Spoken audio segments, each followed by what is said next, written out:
Welcome back, everyone, to part 2 of debunking Mohammed Hijab's attempt to disprove all of atheism in just 13 minutes, to conquer all of atheism in just 13 minutes. Let's see. Another argument that you can bring forward to the atheist is what's referred to commonly as the fine-tuning argument.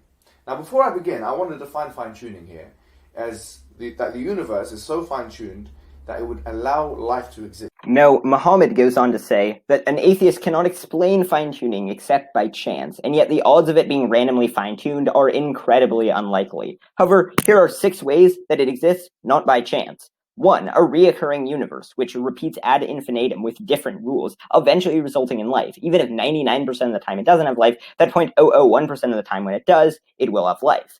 2nd, infinite universes. So even if it's unlikely in each universe that there'd be a sentient being, it's certain that sentient beings would arise in an infinite number of universes.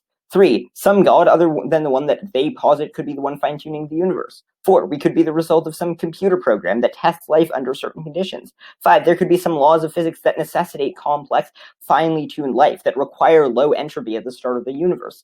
6, there could be any number of supernatural explanations, such as universe-creating pixies, gremlins, and some other mysterious magic force that makes universes. So, under atheism, it can be finely tuned. But the fine-tuning argument doesn't even prove God. How do we know that other structures would not result in wholly different beings that are not carbon-based? It's possible that a different universe would have resulted in life arising from energy, and in that universe, they'd be arguing about how a universe without that type of energy could sustain life.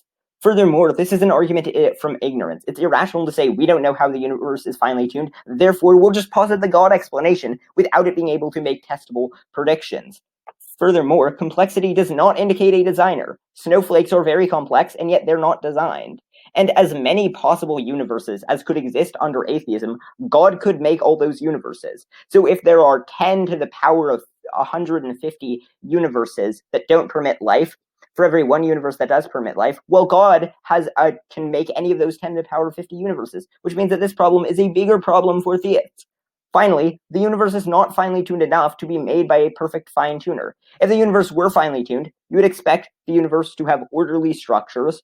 Right now, life does not exist in 99.999% of the universe. We're a species of evolved apes on a planet in the middle of an insignificant galaxy. If there were a God, you wouldn't expect us to be insignificant specks of dust from the standpoint of the universe, which proves that the fact that 99.99% of the universe is hospitable to us means that there's probably not a God who fine-tuned it. This is what I want to say. That you don't even need to logically follow these arguments that I'm putting forward to you. These arguments make sense, they're logically grounded, but you don't need to follow them because it's actually a natural predisposition to believe in God.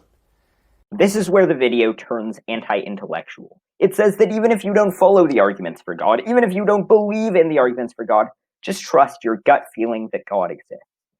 The problem is our gut feelings are often wrong. There's no reason why we should trust our gut feelings. For example, in terms of morality, our intuitions are often wrong, as Nick Beckstead has pointed out in a 2013 paper.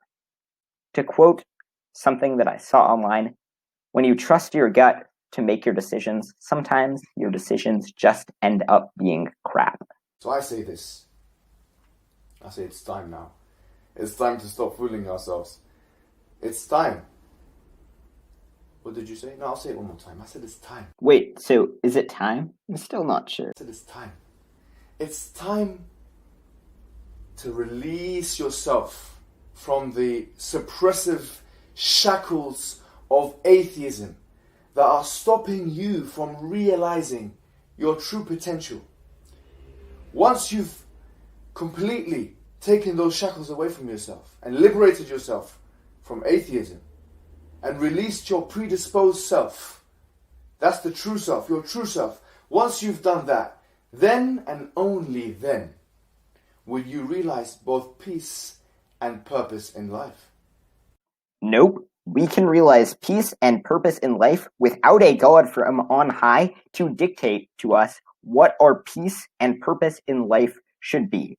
Atheists can find value and meaning in their lives the same way that theists can, But unlike theists, atheists don't operate under the delusion that there is a God who will rescue us in the afterlife and reward us arbitrarily for decisions that we do that he happens to like.